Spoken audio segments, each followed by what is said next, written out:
आज हम जिस कब्रिस्तान में खड़े हुए हैं, ये कब्रिस्तान मोहल्ला मुबारकपुर में वाक़ है और ये मकबूल वालों का कब्रिस्तान कहलाता है। एक बुज़ुर्ग हस्ती थे सैयद मकबूल अली, तो उनके नाम से ये कब्रिस्तान कहलाता है। और यहाँ पर हम आपको ये दो हज़ीरे दिखा रहे हैं जिनको पक्की कब्र कहा जाता है। वो पक्की कब्रें हैं और उन कब्रों के सिरहाने की तरफ यहाँ पर पत्थर भी लगे हुए हैं। ये पक्का हज़ीरा किसी दौर में इतना ऊंचा था कि जब हम यहाँ मकतब इस्लामिया में पढ़ने आया करते थे, तो जब पढ़ते हुए वक्फ़ा होता था, इंटरवल होता था, तो हम यहाँ इन हज़ीरों के पास खेलने के लिए आ जाया करते थे। और ये इतने ऊंचे थे कि इन पर उस दौर में जितने हम छोटे थे तो हमसे बड़ी मुश्किल से इनके ऊपर चढ़ा जाता था। इतनी ऊंचाई इन हज़ीरों की थी कि हम एक दूसरे को, जो और दूसरे बच्चे साथ में होते थे, तो एक दूसरे को सहारा देकर हम इसके ऊपर चढ़ा करते थे। ये एक और दूसरा हज़ीरा है जिस पर जो पत्थर लगा हुआ है उसमें लिखा हुआ है कि ये सैयद सुल्तान हुसैन वल्द मकबूल हुसैन का है और इनका इंतकाल 8 मार्च 1991 को हुआ था।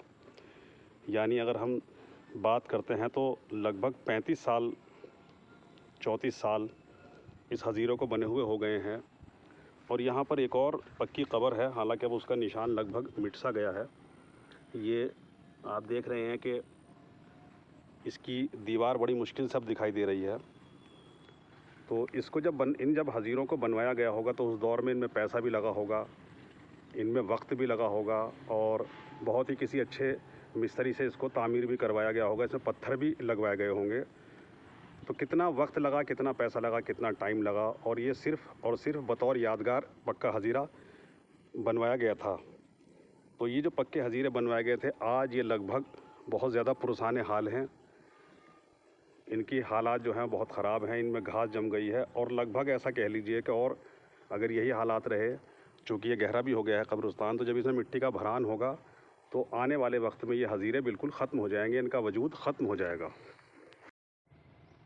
इसी गांव में कई मस्जिदें भी हैं जिन्हें शहीद किया गया है, तोड़ा गया है और दोबारा से उनको बनवाया गया है, और आज भी कई मस्जिदों में तामीराती काम चल रहा है।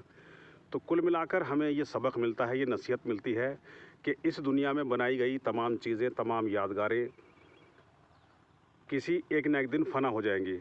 हम भी फ़ना हो जाएंगे और हमारी बनाई हुई यादें, हमारी बनाई हुई यादगार भी फ़ना हो जाएंगी, या वो इस हालत में हो जाएंगी कि उनका कोई पुरसाने हाल नहीं होगा। तो कुल मिलाकर इस ज़मीन पर सिर्फ़ और सिर्फ कुदरत का निज़ाम बाकी रह जाएगा। ना आप रहेंगे, ना हम रहेंगे, ना हमारी यादगारें रहेंगी।